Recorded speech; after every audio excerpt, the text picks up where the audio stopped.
Yusuke Yatsuya might be the most disgusting loser in existence who actually thinks he can be as cool as Sasuke if he tries acting like him. But deep down he really just wants to be kissed by Naruto. It turns out he will eventually get the chance to have a blondie boy for himself, but for now let's figure out how he managed to silently rizz up the most popular girl at his school with his edgy roleplay. He acts pretty normal at school and tries to stay out of the way, minding his own business, living by the philosophy that all humans are trash, and since he's a human too, that makes him trash as well. He might not have turned out like this had his father returned with the milk. Every day he comes home from school and spends the rest of his day in front of the TV, playing some no-life RPG game on his knockoff PlayStation, waiting to be carried by some random dude online. After that, he gets in bed with a sock and his phone, looking at pictures of the most popular girl in his class, called Yu Shindo, until he falls asleep. One day during class, he notices Shindo talking to her fellow classmate called Hakazaki. He wonders if they're close as he's never seen the two of them hang out before then. After class, his teacher warns him to decide upon his future plans in high school. However, while he's talking, all Yusuke can think about is playing his game because he doesn't care about this stupid school. His teacher basically calls him a word that means cat when he scorns him for never saying what he really wants to say. Anyhow, he must submit the form to him tomorrow. When he's about to leave, he notices that Shindo and Hakazaki are still hanging out and tells them that they can go, as he is on cleaning duty today, so he will lock up behind them. However, when he turns around, they are gone already. All of a sudden, he hears a creepy laugh, and the board behind him begins filling up with chalk drawings. The floor becomes all colorful, and he starts freaking out as if he accidentally took crack. But then he suddenly gets teleported and finds himself falling from the sky into a pond. While wondering what the hell is happening to him, he looks up and sees a giant tentacle monster straight out of an anime girl's dream, ready to poke some holes in him. Just then, Shindo and Hakazaki come out from behind some ruins and help him. He asks them what is going on, but Shindo cuts him off to say that a weirdo with half a face is about to appear, and he should prepare to be freaked out by him. Suddenly, the background changes and Yusuke feels a hand over his shoulder. He turns around to look at the half-faced dude standing behind him, who greets himself as the Game Master, and can't seem to finish sentences in full. Yusuke freaks out, and the Game Master says that he will now explain the instructions for their next quest. He then shows them a board which says that they must fulfill the village chief's request within the next 14 days. He also shows them a progress paper which reveals that this is the third quest, with the first two being marked as completed already, and consisted of slaying a goblin and finding 2 settlements. Yusuke can't stop being a sissy, so Shindo kicks him. However, to Yusuke's surprise, he felt absolutely no pain. They must complete 8 more mini-quests that are left before the main one can be completed, and after finishing each quest they will gain a new member until the last one, which requires 10 people to finish. He then officially introduces his fellow members, Shindo the level 3 Wind Wizard, and Hakazaki the level 1 Sword Warrior. In order to determine Yusuke's role, a wheel is spun and his fellow members hope he gets Warrior. However, they dry up faster than rain in the Sahara Desert when he ends up with the role Farmer. With that, the Game Master vanishes and they all return to the new world in their zesty role outfits, as Shindo and Hakazaki express their disappointment with him getting the super rare Farmer role. She explains to him that she was the first one who was teleported to this world and was given a quest from the Game Master. After she finished it, she was able to return to the real world, but there, she was given a new quest from the Game Master, which was to befriend Hakazaki. The next time she was teleported, Hakazaki was there as well. They got another mini quest to do and were sent back home with the mission to be alone with Yusuke in a room. Shindo then gets him to squint his eyes, and to his surprise a menu pops up which he can interact with, like in a game. He scrolls through his practically empty inventory and finds a level 2 hoe and a level 1 sickle. Besides that, everyone has role-specific weapons and gear that only they can use. Minutes later, they pass a glowing green circle and Yusuke asks what it is. Shindo tells him that it's a log point which stores events that happened in the past, and you can view them by touching it. He sits down and interacts with it, and it shows him the moment when Hakazaki first appeared in this world and was crying about not being able to complete the quest like a coward. Hakazaki becomes embarrassed and starts defending herself until they find a group of goblins nearby, and Yusuke charges straight at them. Unfortunately, he effed around and found out that he is weaker than an insect-type Pokemon, as his sickle gets broken in one shot without doing any damage. Panicking, he turns around and asks the other two for help, and Shindo epically casts a wind spell.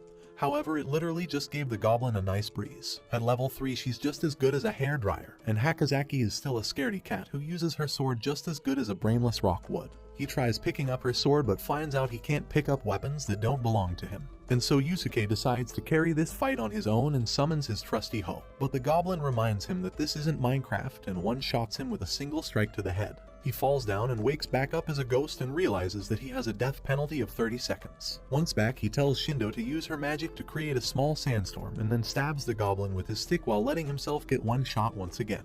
He realizes that he just needs to keep chipping away at them as they fight him. Soon he revives back up and Shindo compliments him for having the guts of a brave idiot. Yusuke then asks what happens if they all die at once, and she reveals that if that happens they will all die in real life. Yeah, just got real. With that revelation, Yusuke becomes more aware and careful about his fighting style. At night he checks his broken gear and finds out that it will take them 5 days to regenerate on their own.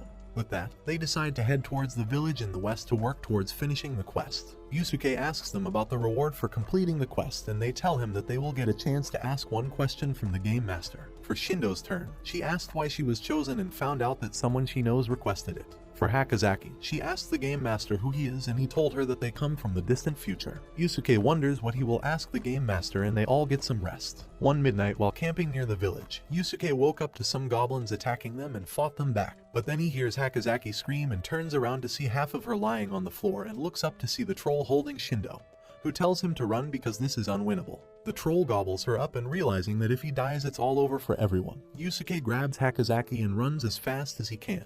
Just 30 seconds until she revives. The next day, Hakazaki gets most of her body regenerated, but her hand still remains damaged because the troll ate it. They realize that this means Shindo won't get revived until they defeat the troll, and they wonder how on earth they're going to do that. Yusuke's attack power is 0 and Hakazaki just has no spine at all, so they go to the village in hopes of completing the quest without Shindo and reviving her a different way. But when they meet the village chief, he requests them to get rid of the giant troll that showed up near their village. Yusuke realizes that he must take matters into his own hands or else they are doomed. So he tells Hakazaki to stay in the village and make him a sandwich while he goes out to grind some levels in the woods. He tells her to keep her flat safe inside the village because he can't afford to die just yet. With that said, he walks away with a devious smile on his face, thinking just how exciting this place is compared to crappy Tokyo. He heads into the woods and finds a log point on the ground. He interacts with it and sees a conversation between two girls about boys. Shindo asks Hakazaki who she would like to join them next. If it's a boy, then maybe she would want one of the athletic guys from the judo club so he can fight for them. Besides that, she despises all guys because they are childish and like to talk about weird inappropriate stuff. You hear that? I think she just called us men of culture out. Shindo says she understands, and if it was up to her she would like for Yusuke to join them. And our boy starts getting more than just his hopes up. What did he say? However, he remembers that there are 2 Yusukes in their class and wonders which one she was talking about. But then he sneezes and makes the log point go away just before he gets the answer to his question. After seeing all of that, he gets his priorities straight and notes that he might have a harem situation, and sooner or later, one of the girls might confess to him, so he should keep his hopes up. With that in mind, he starts training and eventually finds a forest with a good view of the village. He soon runs into a horde of goblins and starts farming them up. To make things easier, he uses flashback ninjutsu to relive some of his childhood trauma memories and takes out his anger on the goblins. He manages to level up to rank 9, barely missing 10 as one of the injured goblins manage to get away. He sits down and wonders about his chances against the giant troll, but then gets notified that Hakazaki is dead and her revival timer is stuck just like Shindo's. He wonders how she managed to die in a safe zone, but then looks at the village and finds it lit on fire. He starts running towards it while wondering how she managed to set the whole place ablaze when all he asked her to do was to make him a sandwich. But when he gets to the village, he finds a log point and discovers that the village was attacked by the troll, and Hakazaki let herself get eaten to protect an NPC. He also finds out that Hakazaki actually suffers from some illness that makes her body really weak and she needs a lot of expensive medicine in the real world. But anyhow, she has been trying her best to be as useful as she can.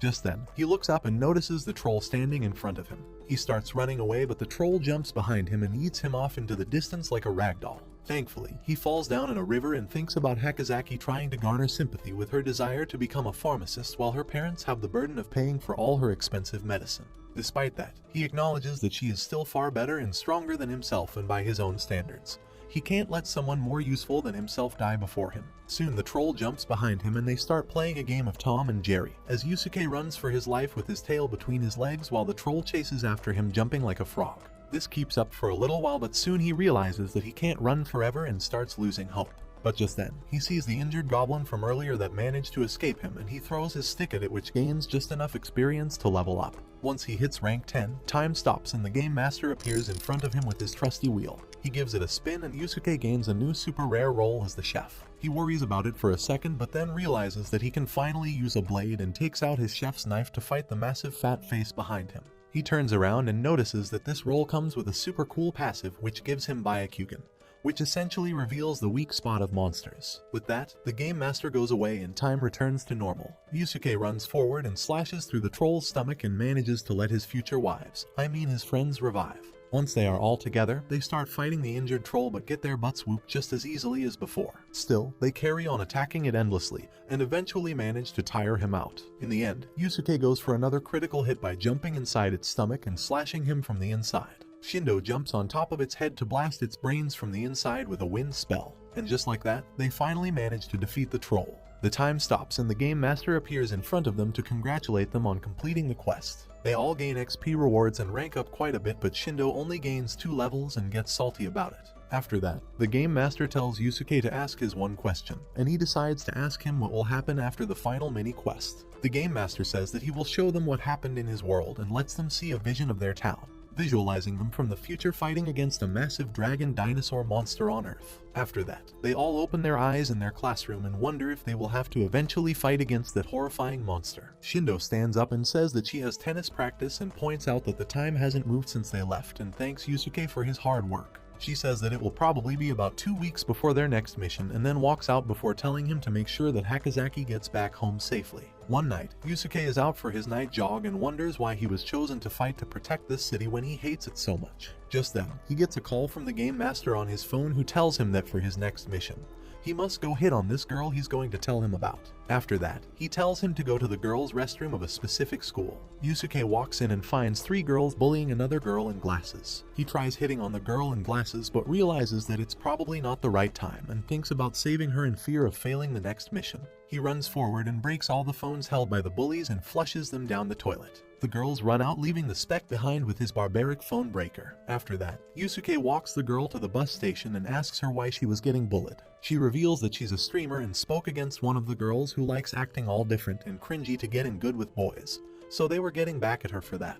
She then starts crying and says that she never even name-dropped her, so she didn't deserve this. But Yusuke just looks at her from a distance and fails to sympathize with her first world streamer problems. After that, she tells him about her favorite game and Yusuke wastes the next 2 weeks playing it. Once their time is up, they all get teleported to the other world and meet once again.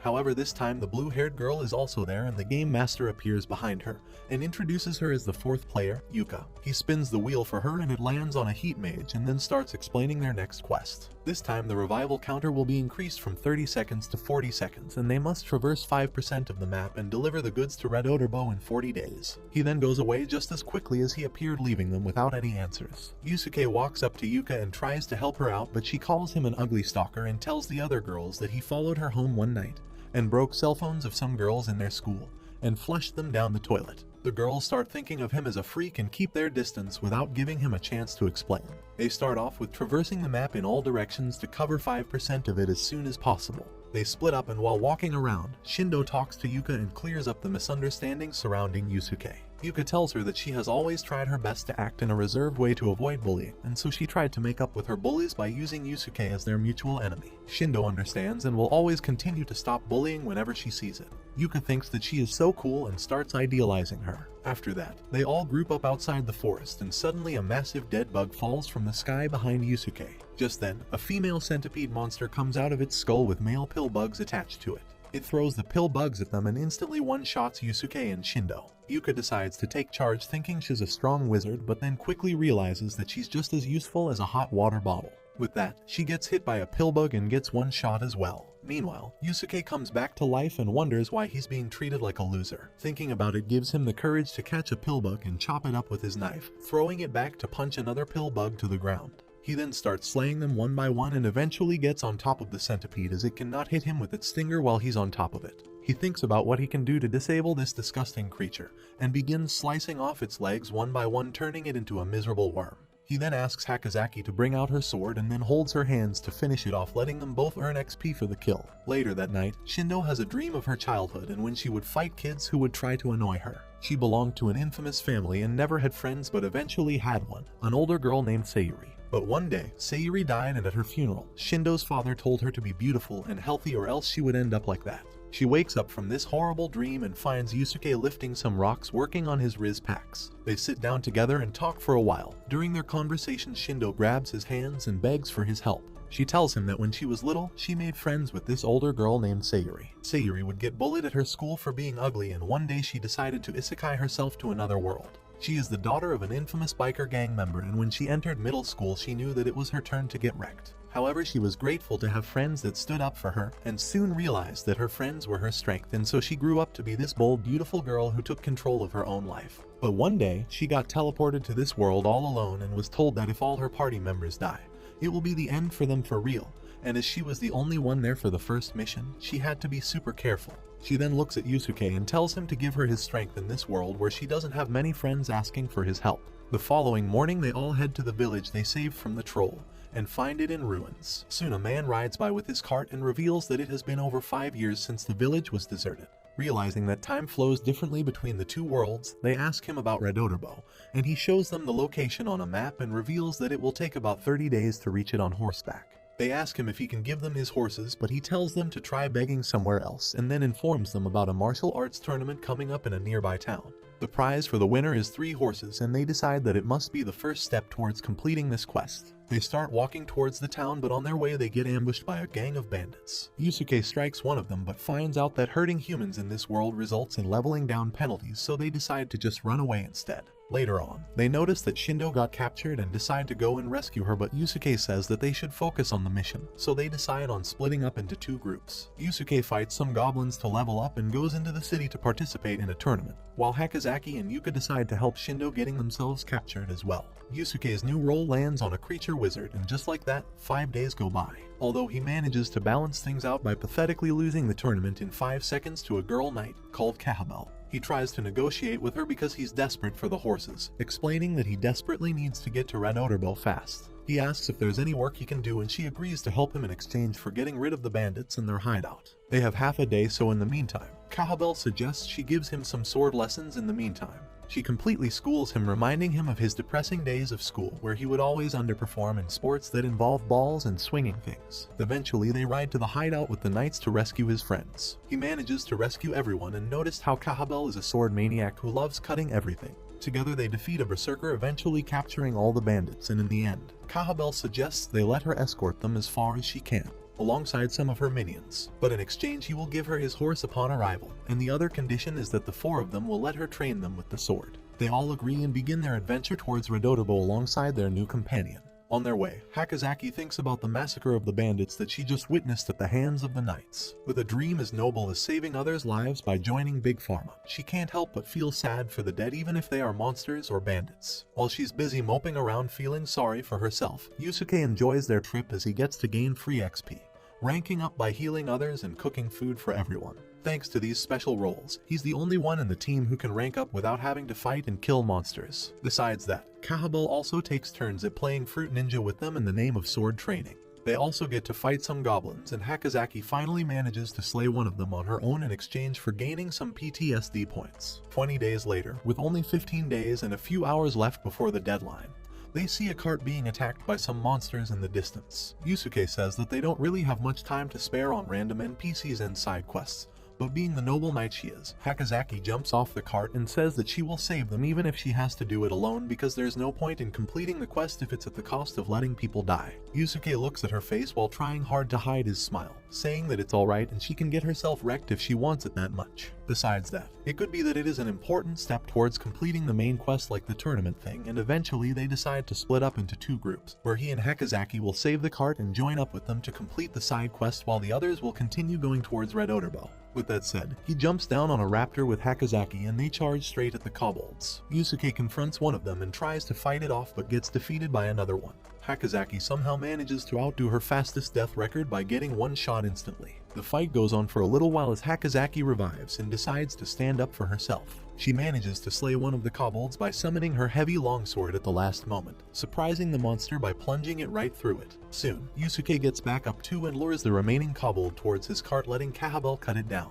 Once they are all done, they count the remaining survivors to be 6 people in total. They ask him about who they were and what they were doing there, and their leader reveals that they are the soldiers from the kingdom of Diok, and they were transporting these nonconformists, including the child, to Red Oderbo. These people are the followers of a foreign religion called Arteros that was banned in the kingdom, and as per the king's orders, they are to be publicly executed in Red Oderbo, which is said to be home to the greatest number of secret Arteros followers. After finding all this out, they all wonder if this could be part of the main quest, as they still don't know what the goods mentioned in the quest refers to, so it could be that these people are the goods. With that said, if they do help the soldiers to transport these heretics, then it would mean that they would be assisting the murder of 2 guys and a kid. While they are thinking, Yusuke focuses on healing the child who is unconscious. Kahabel and the leader of the soldiers, called Kamilto, get into a fight over the kingdom's evil ways and dictatorship, but the heroes resolve the fight for the time being as they decide that it would be better for them to all travel to Red Oderbo alongside the soldiers, and then later decide whether they want to fight to rescue the heretics or to let them be and do their job.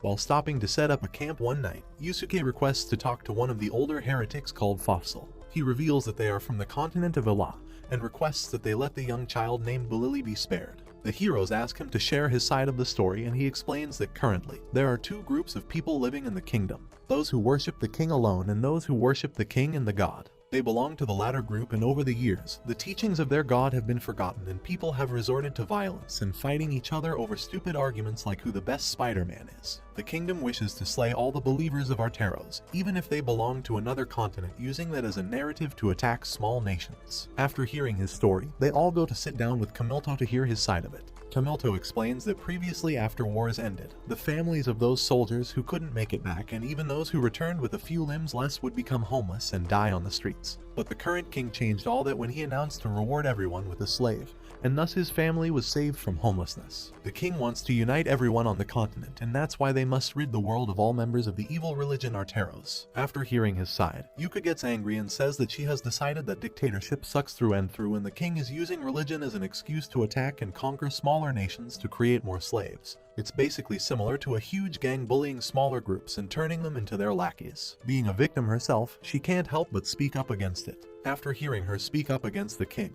Kamilto stands up with his weapon and says that he didn't get anything she said, but knows that she is trying to insult his king. However, Yusuke manages to calm him down by using some smooth talk and saying that the king is in the right. After, they continue their journey for a couple of days before Kamilto informs Yusuke that they need to cross the mountain in front of them, and it will take around 7 days. After that, it's a 5-day journey to Red Oderbo. With 13 days and a few hours left on their clock, it seems too close of a call for their comfort. Kamilto suggests they use another passage that cuts through the mountain and will save them a lot of time. They all decide to take it instead and start pushing their carts up to the entrance of a tunnel. They go inside and Kamilto explains that it's an ancient route and the mechanism at the entrance still works. They activate it and it creates a path in front of them with some waterwork. But suddenly the gate behind them shuts down and Kamilto reveals that it's a trap, and she can't let people travel with them even if they are heroes. After getting played by an obviously evil person, they keep moving forward and cross the bridge. They run into many traps and Yusuke accidentally gets pushed into a deep pit. The rest of them make it past and decide to finish the mission on their own due to a lack of time.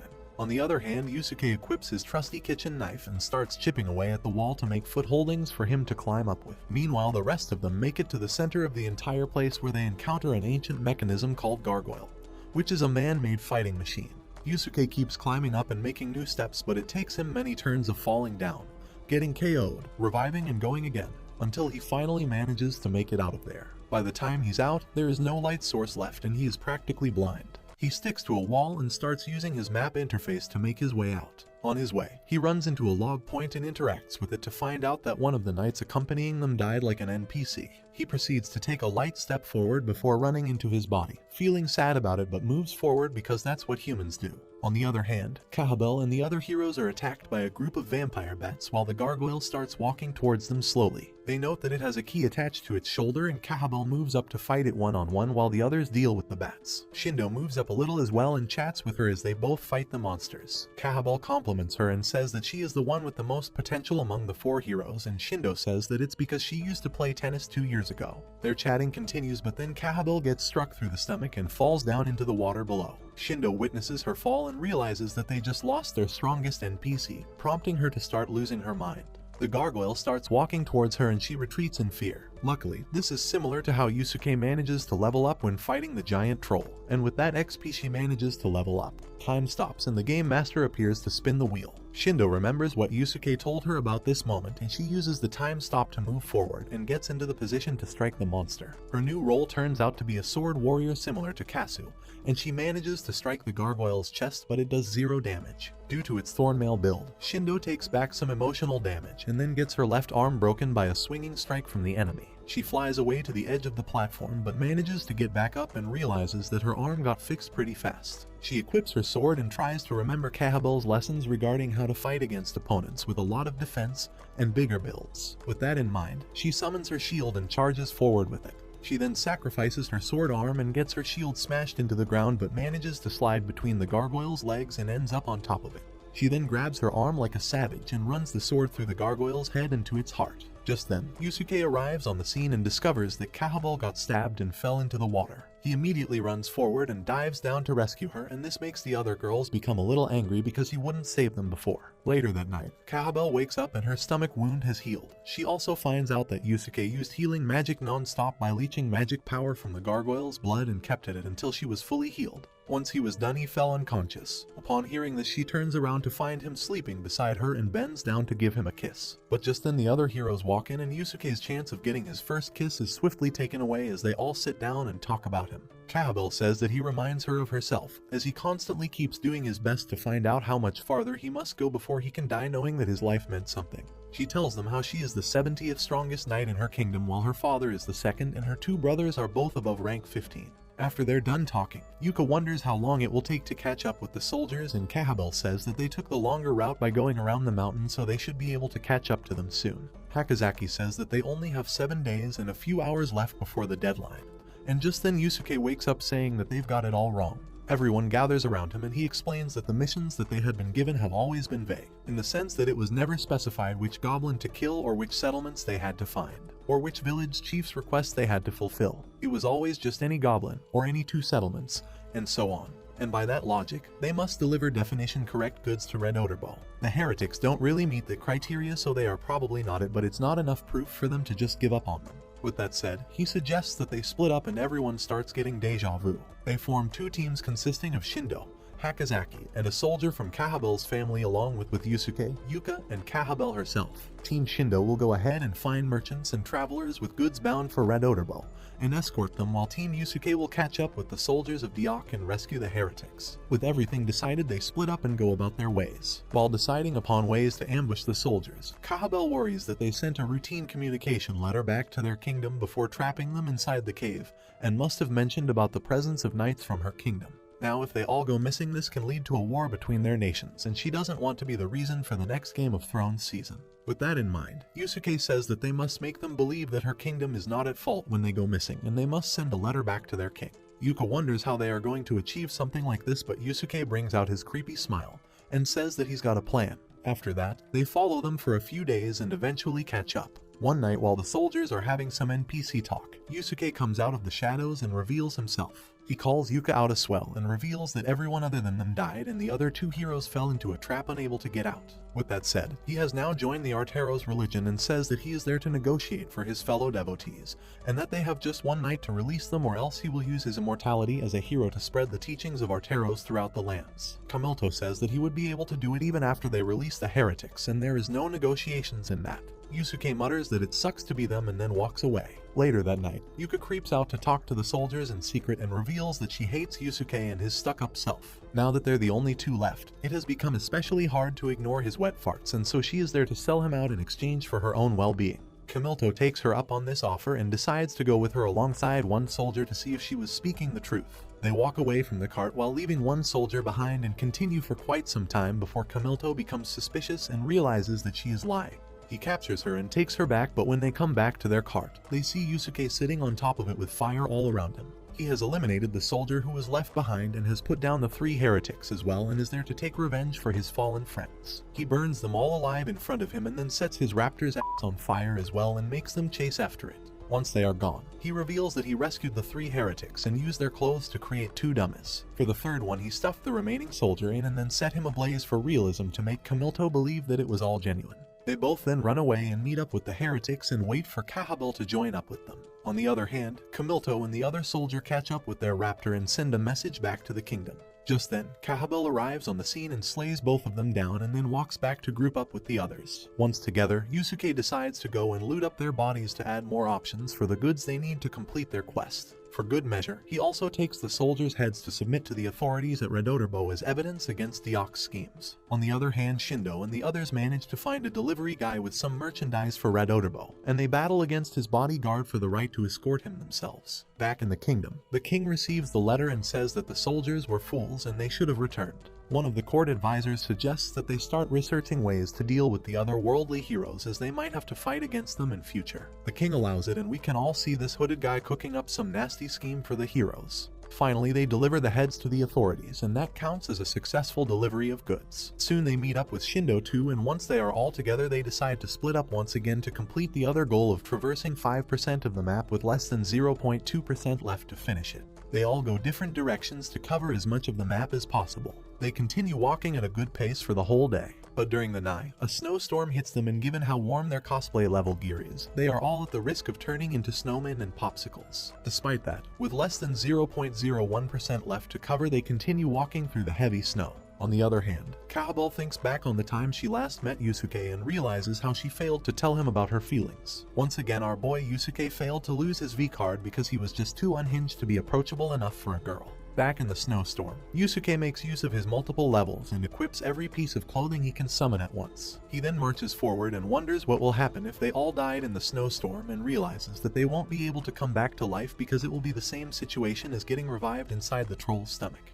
With this realization, he starts worrying about it even more but continues to be useful and treads forward. Meanwhile, Yuka, Hakazaki, and Shindo walk towards completing the goal as well. However, Shindo is the first one to get tired when she realizes that she has been blinded by the storm and has been walking in circles for the past few hours. Yuka simply sits down during the storm and decides to let the others finish it, while Hakazaki suffers from extreme cold due to her heavy metallic armor and is the first to turn into a popsicle and die. While walking straight with the help of his map, Yusuke runs into a one-eyed yeti and gets into a fight with it. Thanks to his Wish.com Byakugan and kitchen knife, he manages to cut it open and comes out victorious, but then feels a bit sad about its little minions who walk to their mother and cuddle against her in the cold. While going forward, he gets lost in his past memories and accidentally steps over some soft snow, resulting in him falling to his demise inside a hole. Fortunately, he gets revived and finds himself inside a secret dungeon. It's not as cold down there and he thinks that it might just be the thing they need to finish the quest in this harsh weather. He starts walking around and explores different routes, but soon finds out that the whole place has been shut down with lots of debris.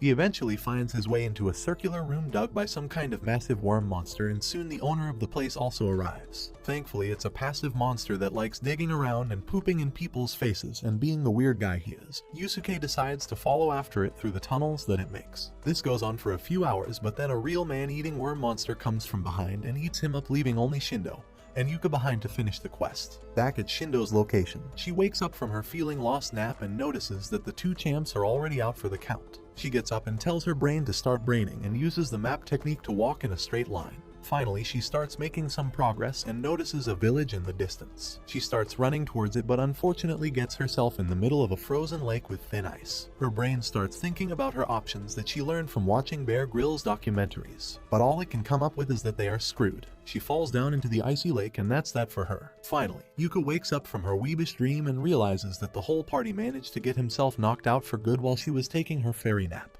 She uses her magic to warm herself up and starts walking forward, but now there's only little time left, and her magic is running out as well, and she becomes dizzy from experiencing some responsibility for the first time in her life. Despite the heavy burden, she continues walking forward with the help of her imaginary friends, and eventually runs into a strong female magician NPC who has a big snow cat as her pet. She offers to help her and gives her a ride, and they start making some progress, but then she squints her eyes to check the status and realizes that only 3 minutes are left. The magician uses wind magic to give themselves a boost, but it still isn't enough, and it looks like they won't be able to make it this time with 0.001% of the map and 1 second left on the cloak, but with the help of some more wind boosts. Yuka and everyone else opens their eyes in front of the game master as he congratulates them for clearing the quest. They all look at her in amazement, and then the game master tells her to ask her question. She thinks about it for a minute and asks if this world is a real world or just virtual reality, and he says that it's as real as their original world, and if anything, they are the ones who are virtual in it. He further explains that it is Earth in a parallel dimension and all the living beings on this planet are real people with real lives. Hearing this, Yusuke starts spiraling into his dark and depressing arc as he realizes that he set a real man ablaze while he was alive besides the many others that died due to his actions. After that, they all get teleported back to their world and Yusuke enters his dark Sasuke arc as he thinks more and more about him laying a person to rest as a 14-year-old kid. Once again in his mind, he thinks of himself as human trash and wonders about who he really is and what he wants to become. After that, he and the other heroes spend their days normally, going to school and playing games while he acts a bit more edgier and darker than before. They all note that their physical abilities have improved and wonder if it's because of all the training and leveling up that they did in the other world. One day on his way back home, he receives a message from the game master asking him about how he feels now that he has put down a man. Yusuke feels disgusted by this and deletes the message without replying and goes back home. Once in his room, a young loli appears inside his room and asks him why he didn't reply to her message. She appears to be the game master's representation in this world and asks him the same question once again. Yusuke says that if he had known about that world being real, in hindsight he would not have killed the soldier even though he considered him to be a bad person. After that, the game master tells him to go meet their next party member and takes him out to a Chinese restaurant to eat some hot chili dumplings so he can set his ass on fire as punishment for leaving her messages unseen. She then tells him that the man sitting in the corner is a former Yakuza dealer and will be ambushed by a bunch of stupid youngsters in 20 seconds. One of the ambushers is named Keita, who will be their 5th party member. His younger brother called Shuji is also in on this plan and Yusuke's mission is to prevent them from getting caught by the police. Just then, a bunch of masked men walk into the room with guns and bats and Yusuke makes the leader trip on himself by putting his foot out. He then stands up and tries to calm them down by using talk no jutsu, but the leader hits his foot and makes him shut up. Yusuke turns around and kicks him in his guts and grabs the bat and then counters one of the attackers in front of him. He then blinds him with the burning dumplings and sends a younger one flying with a kick. The other man calls out his name and Yusuke finds out that he is Keita and unmasks him. He then grabs him and says that he is there to protect them and won't let them kill anyone, but then a Yakuza member walks in with a gun and threatens to shoot him down. Seeing this, the game master offers to help and gives Yusuke his creature wizard glove and Yusuke uses it to cast voice command on the Yakuza member and makes him stop. He then punches him down on the floor and tells Keita to run away with his brother, but not before kicking the gun guy in the face for good. Later on, he walks up to the rooftop and talks with the game master who asks him the same question once again now that he has saved the life of a person. Yusuke says that he feels the same about it as before and that he will continue to fight for his justice even though he knows that it is proof of him being delusional. He says that he saved Keita from killing the other guy because it would increase the chance of them completing their next quest, just like how Yuka's mental state was important in them eventually clearing the previous quest. He says that by saving them from getting caught, he has now created a world where they would want to return, and by doing so he's sure it will help them complete the next mission. On the other hand, we find out that Keita and his younger brother Shuji live with their single mother. They are very poor and owe debt to some Yakuza guys. One day, their boss walks in to collect their payment and beats up their mom for not paying enough. He then takes the 2 sons and offers them a job to make up for the remaining payment and send them off to kill an ex-Yakuza member. That's why they meet Yusuke, who defeats the Yakuza guy and gets him arrested while letting the brothers escape in time. 1 week has passed by since then and everyone is wondering when they will be summoned for the next quest. One night, while engaging in some hobbies, they all get teleported to the other world and meet their 5th member as well. Same as everyone else, Keita is summoned inside the pond with the tentacle monster and after swimming out, he gets greeted by the game master. He spins his role into a spear warrior and tells them about their next quest, which is to offer the Jiffen Buffo at Victimania within 20 days. Besides that, their revival cooldown has increased from 40 seconds to 50 seconds now, and they all have access to a new ability that lets them teleport to a location that they have visited at least once before. With all that laid out, they quickly fill in Keita on what is happening and teleport to Kahabel City to find more information about all these fancy words they read on the quest board. After reaching her city, they walk around and soon run into her. She looks relatively older but still beautiful and now has kids of her own. Hakazaki also meets an older guy who turns out to be the child she saved during the troll attack in the nearby village. It has been 15 long years in this world, so they decide to sit down with Kahabel to catch up on what happened while they were gone. She tells them that she lost her hand during a war with the Diok Kingdom, and after she got married and had kids, she decided to retire altogether as a knight. She tells them that Jiffen is the name of an island and tells them about a way to get there, and then spends the rest of the day with Yusuke and finally manages to tell him about her true feelings and parts ways with him with a sweet kiss. After finally getting kissed while being conscious, He walks out with the other heroes as they depart for Jiffin and wonders what all these quests were all about. During their conversation, Keita also thanks him for saving his and his brother's life and reveals that he is a middle school dropout who helped raise his younger brother by doing odd jobs. Some days later they reach Jiffin Island and are greeted by two girls. They introduce themselves as ritual dancers, Au and Yana. They tell them that Jiffin buffos are a kind of special buffaloes that are found and bred on their island, and Victimania is the name of a special harvest festival.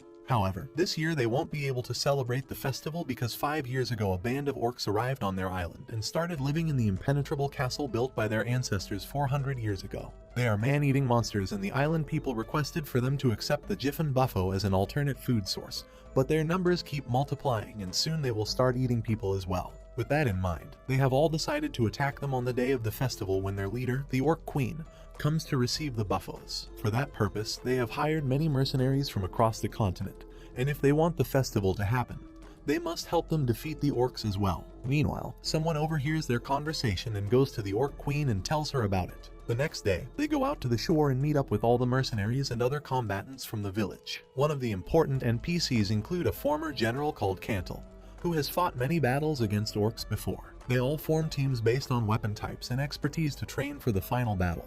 And Yusuke doesn't make it because you can't fight orcs with short-range weapons like a pan and a knife, while Hakazaki and Yuka fail the test because they are just useless. Unlike them, Yusuke feels bad about not making it and goes off to grind some levels to get a good new role. He starts off by asking the ritual dancers about other monsters on the island, but they tell him that there are none as their ancestors destroyed all of them in the past. With that option out the window, he decides to gain XP by farming and cooking and eventually gets enough points to level up. The game master appears and spins the wheel for him, and this time he gets another super rare role as the blacksmith. At first he feels sad about it, but then goes to the local blacksmith to become his apprentice and starts off by creating new weapons for his team that everyone can use. His first creation is called a stork, which is a hammer and axe with a stake attached to it. Meanwhile, the orcs send one of their 15 mature males to check upon the humans, and he gets turned into sashimi by Cantle and some other cool looking NPCs, while Shindo and Keita watch on from their gray screen.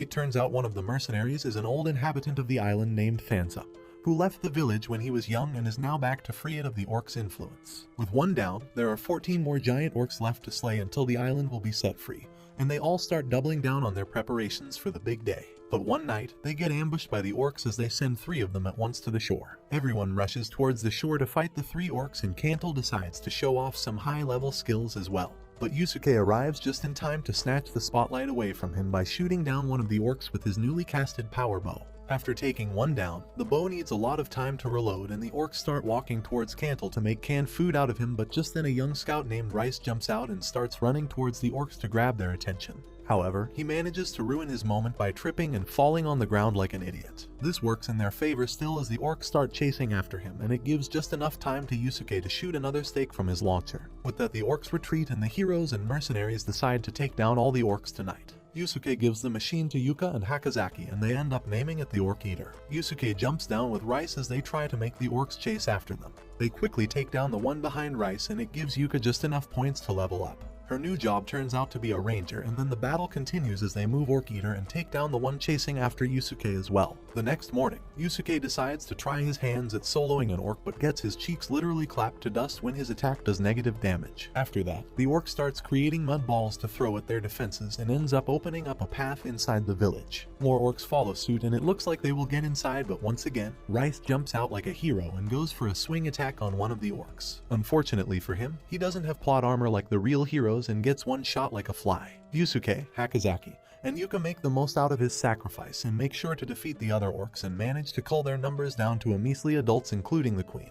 After some time, Yusuke wonders where the queen is and thinks that she must be at the cave where the ritual dancers and the villagers are and decides to go provide backup to them. Yuka says that they are out of bullets, but one of the villagers comes up and says that the old blacksmith is still working at the smithy to create more ammunition. They decide to go to the smithy themselves and leave the villagers to deal with the incoming orcs. On the other hand, Shindo and Cantle encounter the queen orc who is headed towards the ship with children. She says that she agreed to peace and didn't kill any humans, but now they have breached their contract and have taken away her children for no reason. So now it's just fair that she takes their children away from them as well. Hearing this, Shindo starts questioning the side she is fighting for, and Yusuke confirms that from an objective point of view, they are the evil ones. Cantle and Shindo challenge her and start fighting her with some hit and run tactics. To counter them, the queen uses the hard ignoring technique and starts walking towards the ship. She throws a projectile at the ship, but Shindo comes in between and gets caught. The queen then uses brain no jutsu and grabs Shindo's body and throws her into the ocean, letting her enjoy the underwater tour for eternity. With one of the heroes out, Cantle jumps out as well and decides to go one-on-one against the orc queen, but Shindo notices that something is wrong with the water, and it's a sign of a big tsunami coming their way. On the other hand, Yusuke and the other run towards the smithy and on their way, cry over their lost companions who got isekai'd to hell. Eventually, they make it to the smithy and realize that the stakes that the old blacksmith is making cannot be used by heroes, so they leave the gun behind with the villagers and tell them to have a shot at it under Kata's supervision. Yuka says that she will stay behind and tells them to go to the cave where the orc's palace is, and Yusuke and Kata start running towards it with Fanza and some other men. When they reach the castle, the island starts shaking heavily, and they turn around and see that the dormant volcano in the middle of the island isn't so dormant anymore, with fireballs and lava gushing out of it like a fountain, and a massive tsunami coming their way. The whole scene starts looking like that one Pokemon movie with Kyogre and Groudon. Kata gets shot down by one of the fireballs as collateral damage, and Yusuke gets stuck with dragging his body along with him inside the castle. The island starts splitting up and people start falling into some hot yummy lava. It looks like hell everywhere. AU gets stuck inside the cave with some villagers as it starts collapsing. The end looks near, and for some reason, Yana decides that it's the best time for her to sing a pop idol song, and well, that's that. On the other hand, Yusuke and Kata manage to make their way inside the castle, while AU also leads the villagers inside through a secret tunnel that connects the cave with the old castle. Yusuke asks AU about any weaknesses of the structure that she might know of and says that he plans to bring the whole palace down with all the orcs inside to get rid of them all at once. She becomes emotional and says that the palace is a piece of art and history for them, and it has been standing strong for over 400 years and doesn't have any weaknesses. Yusuke looks at her and says okay, and then walks inside, saying that he will then go look for a place where they can fight the orcs to their advantage. Meanwhile, outside the castle, a massive black-scaled dragon comes out of the volcano, and he doesn't look too happy about getting his nap cut short. The dragon starts flying over the island and drains life energy from everyone on it. While he is having his feast, Yusuke and the others focus on getting rid of the orcs in the castle. Yusuke eventually comes up with a plan to lure the orcs out through a narrow passage so only one can walk up at the time.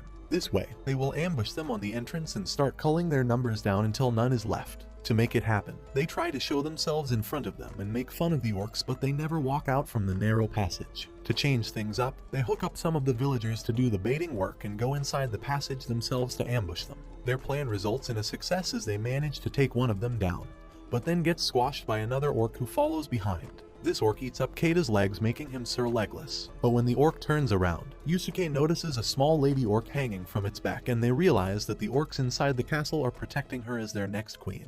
If that girl manages to survive, they will be able to repopulate the island with their numbers, and all this culling will be for nothing. With that in mind, Yusuke uses his evil mind to come up with a scheme to use her as bait to make the orcs follow them to their death. They also wonder about new ways to lure them out, and AU says that she learned a little bit of Orsanese from the books she read in her childhood and uses the legendary phrase Diko Thorobo, which means I have leg hair in Orcish. After that, they load up a cart with some lava and fix Kata in front of it and send him in towards the orcs with his spear. He takes down one of them and burns the other, and this gives Yusuke enough room to go in and grab the girl. After that, he stabs her down and makes the other orc follow behind him until he throws her into the lava and sends the adult orc behind her as well. While doing so, he feels guilty for being the one on the evil side this time, but then walks back thinking he had to do what he had to do. Meanwhile, the orc queen manages to swim across the ocean and makes her way on top of the ship with human children. She turns the ship back towards the island and plans to eat them all, but then Fanza jumps in as well and challenges her to a duel. She high-diffs him with a hard wing and sends him back flying into a wall, but then Shindo jumps inside the ship and reveals that due to the tsunami forming, the water started going back and she managed to revive on the seabed with no water. She then fights the orc queen but quickly realizes that she is no match for her. If she wants to put her down for good, she needs Thanza's big sword. The queen knows this as well and turns around to put Thanza down, but just then, a stake comes flying from behind and shoots through her chest. She turns around to see who got her in the end and finds Hakazaki shooting at her with the final stake Yusuke had made that they managed to retrieve from the battlefield.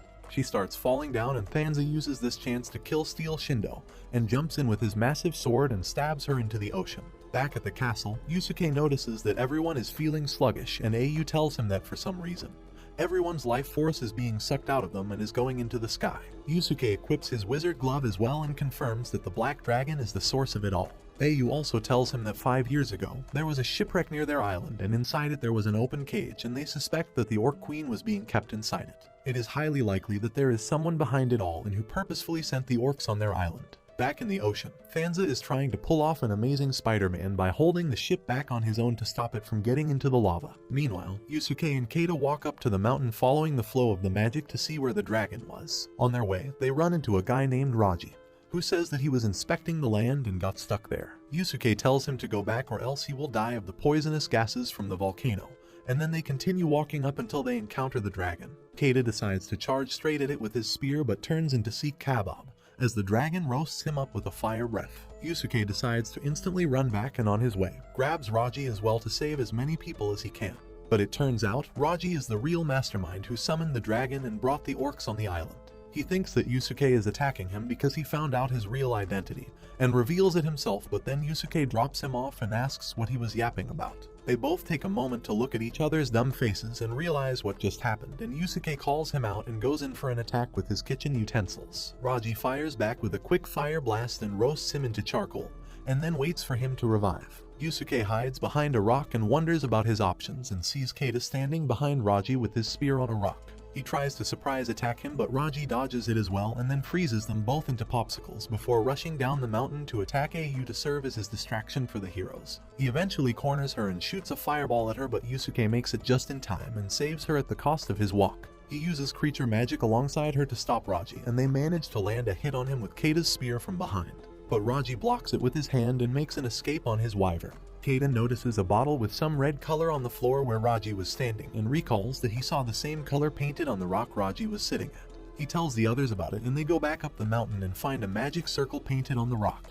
They decide to erase it and find out that it is one of the reasons why life force is being sucked out of the islanders and going to the dragon. On the other hand, Yana manages to figure out about the circles as well thanks to her magic sight and finds one of them by following the magic flow alongside a map drawer. They manage to locate all the circles alongside Yusuke's group and free the island of the dragon's influence. Once the life force stops coming in, the dragon flies back inside the volcano as well and it calms down for good. With all that done and dusted, they get together at the shore where the ship with the children was docked and pay respect to the amazing Fanza's burnt up ass. After that, they hold the festival and offer a jiff and buffo at it to finish their quest and earns a question from the game master which Keita wastes away by asking what Raji was planning to do, and the game master replies that he was trying to revive the dragon before going away with a bye and sending them all back home. Meanwhile, Raji is shot down by the legendary mage Fatina, who is the same person who saved Yuka in the 4th quest. She saves Cantle, who had been stranded in the ocean for a whole day, and that's the end of his story. Back on Earth, the game master pays Yusuke a visit and says that soon he will meet the 6th player,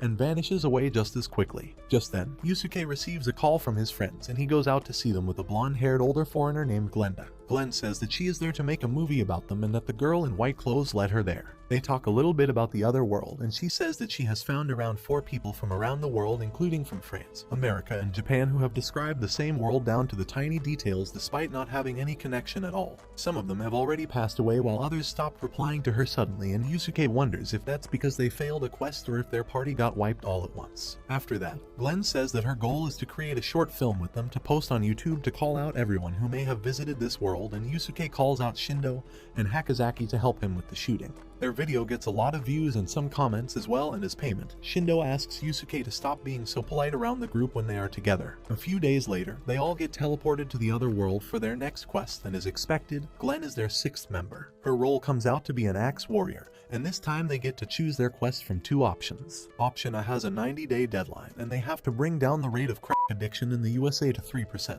And the other option is to protect the village of Zagroth in 30 days. Keita cuts the process of deciding short and simply picks the shorter quest, and they all decide to pay Kahabel a visit to get some info about this god-forsaken village. It turns out it has been over 17 years since they last came to this world, and Kahabel is long dead. Her little daughters are now grown women about the same age as when they first met her, and the daughter helps them find the way to Zagroth. They go through a thick forest with high-leveled monsters and eventually run into an old shack with a silver-haired kid living inside. Glenn tells Hakazaki to talk to her, and the girl reveals that her name is Jesby and she is from the village of Zagroff. She ran away from the village with her father and was hiding from them because she thought that they were from the village. They stay the night with her and ask her for directions to the village. She tells them that it's located inside a dormant volcano, and we all know how that turned out the last time. Still, she knows the secret passage that leads to the village entrance and promises to guide them there the next day. The following morning, they get attacked by a parasitic zombie, and it turns out the victim was Jesby's dad. Yusuke butchers the zombie down, which makes Jesby really disturbed, but he says that he gotta do what he gotta do and rolls with it. After that, she takes them to the village using the secret cave system inside the volcano, and on their way, tells them that the village chief sends away old people out of the village to reduce the number of mouths to feed. Her father spoke up against the chief to stop this practice, and to shut him up, the chief decided to send her father away as well. After he was banished, she ran away as well and found out that he had settled outside the village, and she has been living with him since. When they enter the village, they are encountered by a young boy, and Jesby immediately recognizes him as her neighbor, Frock, and hugs him. He takes her to her home and reveals that after they left, her mother passed away as well, and they decided to take her younger brother, Lonan, in. He then brings Lonan there as well, but he is in depression and doesn't respond to anything at all. Yusuke finds all this really disturbing and walks out alongside Glenn, and they eventually run into the granddaughter of the village chief, Iris, who sets up a meeting between them. The village chief welcomes them nicely like the cunning rat he is, and then tells them that they have no need for heroes in their village as it is the very image of peace. To counter him, Yusuke says that he heard several reports of them getting attacked by strong monsters, and he asks him where he heard that from. Iris says that it was Jesby, and the village chief says that she is a poor girl, and he is really sorry for what he had to do to her father. After that, he says that he has a great plan to deal with the monsters and asks them to follow him to the basement so he can show them his goods in detail. Glenn immediately recognizes the pedo inside him, but they follow him anyway and ends up getting themselves caught inside an iron-barred cell. After that, the chief goes to Jesby and Frock's house and tells the remaining heroes that he is there to invite them and that the other two heroes are at his mansion enjoying a banquet as well. They all decide to follow him like idiots and end up getting the bridge cut beneath their feet as they hang on for their responsible lives. Back at Frock's house, the village chief's guards capture Jesby and start walking her to the chief's mansion, while Shindo manages to knock the chief out with some wind magic and saves all of them from falling down into oblivion. After that, they capture the chief and walk with him back to the mansion to rescue Yusuke and Glenn, but then they are stopped by a group of villagers who are there to get some answers about the monsters that are surrounding the village from the chief. Just then, the other guards arrive with Jesby as well, but Frock jumps in and saves her. The village chief tries to frame the heroes as invaders trying to take over their village, but all this drama stops when the monsters start poking their heads from above the volcano like some Attack on Titan fan. Soon, Glenn and Yusuke make their way out of the cell as well by cutting through the wooden ceiling above them. Once they are all together, they look outside and realize that they can't fight against all the high-leveled monsters out there. Besides that, they wonder why monsters of different species are working together to attack the village. With less than 10 minutes at their disposal, they decide to run out of the village, but the cave they came in from is blocked by monsters, so they decide to use a secret route through the dried-up well in the backyard of the chief's mansion. Shindo and Keita make some ladders for everyone to climb down with, and then they all go down after grouping up with Jesby, Frock, and Lonan. Drop F in the comments for Frock's mom who couldn't make it. After that, they walk through the cave for 6 hours before they see some sunshine and eventually make their way out. Keita wonders what they are supposed to do now as the village has already been destroyed, but Yusuke says that they must keep the remaining villagers with them alive because them not failing the mission still means that these people are considered part of the village, and as long as they are alive, they have a chance at completing this mission. With that, they all walk into the plains and away from the village and eventually come across a lake with a man-made trail. They figure that there must be a human settlement nearby, so Yusuke and Glenn decide to go ahead and find out. Meanwhile, Keita and the others wait in the forest and get attacked by some goblins. They fight back to defend themselves, and soon Glenn and Yusuke join them as well. They return with a former villager who turns out to be Frock's elder brother. He takes them back to their settlement of people who were expelled from the village by the old chief and decided to live together in the forest. They offer them food and shelter for the night and talk about what happened to the village. Frock's elder brother tells them that he initially left the village to find New Eden, which is said to be a safe zone where humans can live without the fear of monsters. The village chief adds that there is more to the old myth, and that is that only those who are willing to sacrifice themselves will be able to enter New Eden, which basically means it's just paradise that you go to when you expire. Besides that, Yusuke says that he suspects someone is controlling the monsters and they attacked before their quest's deadline, and also the monsters don't work together normally. Frog's brother says that they can continue looking for a new place to settle, and Jesby stands up and says that her father told her that New Eden was real and she is sure that with the help of the heroes they can find it. Frog's brother says that they have to worry about a goblin settlement as well, and the next night, he takes Yusuke, Shindo, and Keita with him to clear the goblins. Meanwhile, the village chief is attacked and put to rest by someone, and it becomes a mystery who killed him. Yusuke and the others return and they all go to the goblin settlement to loot it for resources and make camp there. Glenn continues her investigation and finds out that one of the old villagers was the culprit, as he confessed to it accidentally, and had a bladed knife as well that matched the chief's wound. On the other hand, Iris sits down in a hut with Keita and the other kids and complains that they won't have to walk anymore if they could find the flying monster that she once saw flying over the village. Later that night, while the heroes discuss the matter of the chief's death, they notice Iris walking to the hut where the suspect was being kept. Keita runs to her and finds out that she has been infected by a parasite worm similar to what turned Jesby's father into a zombie. Zombie Iris attacks Keita, and in self-defense he plays some fruit ninja with her and puts her down. After that, he becomes the second member of the group who has actually slain someone and starts feeling really sad about it because he actually liked to play with Iris as a younger sister. With that happening, they decide to move forward with the villagers to find New Eden, and on their way, they all notice their life force getting weaker. Yusuke and the others remember this effect from their last quest on Jiffin Island and wonder if there is a dragon bishop like Raji here as well. Just then, they are attacked by a bunch of goblins followed by a group of kobolds. At first they all manage to fight them off decently, but then a high-leveled troll jumps in and eats Shindo up, followed by Hakazaki, reminding Yusuke of his first time in this new world. The troll runs away, and while Keita chases after it to make it puke his dear Shindo out, Yusuke tells him to come back, and then they all get surprised to see Cantle standing in front of them in the forest. He sits down with them and tells them that he was saved by Fatina and became her apprentice, and how this world is under attack by a group called the Dragon Bishops who want to resurrect dragons, and his mission is to make sure they can't do that. He says that some years ago a magical meteorite fell near this place and its fragments became one with the land. These fragments are rich in magical energy, and that's why all the monsters in this area are so strong, and he suspects that a dragon bishop is conducting a blood ritual here as well. To make things right, he gives them some special seeds which grow into copyright-free versions of Jack and the Beanstalk and soak up the excess magical energy from the land. After planting a few of them, they continue looking for that troll and the meteorite fragment and eventually run into the monster that ate their girls. Yusuke, Keita, and Hakazaki manage to hunt it down, and once the whole group is together they climb up a waterfall using the beanstalk to check upon the meteorite fragment poking out of the cliff. Once up there, Yusuke thinks back on the saying about New Eden that the village chief told them about and decides to jump down the waterfall. To his surprise, once he's underwater, the currents calm down, and when he swims back up, he finds himself in a beautiful town with around 300 people living in it. This turns out to be the place known as New Eden by the outsiders. On the other hand, Glenn finds out that Jesby is acting strangely, and Lonan has regained his memories and can't seem to remember her either. It turns out, Jesby is the actual dragon bishop, and she was the mastermind behind all this all along. After getting called out, Jesby tries to play innocent but eventually gives in and shows her true colors. She reveals that she had been using the parasitic worms to infect and control people and monsters, and WS using memory-altering magic to make it so all the villagers accept her as one of them.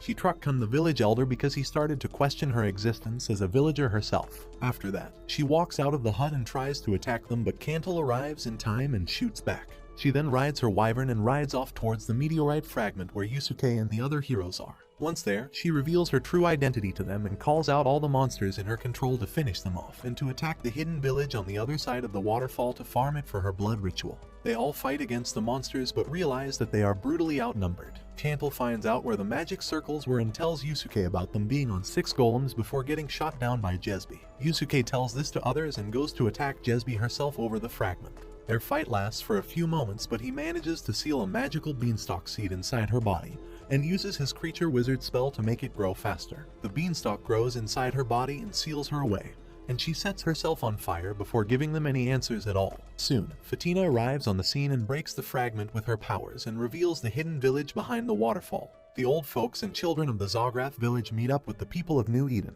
and in the end Yusuke requests them to name this new village Zograth as well, and this marks the completion of their quest. The game master stops time and gives Glenn one question. She asks him how the dragon will appear in their world, and he says that there is a small rift between the two worlds that connects them, and it will continue to widen until the day when the dragon appears. After that, they are all sent back to their own world and continue with their lives waiting for their next mission. And this brings the anime to an end. Don't forget to like and subscribe if you enjoyed, and turn on post notifications so you never miss out on my videos. Until next time, take care.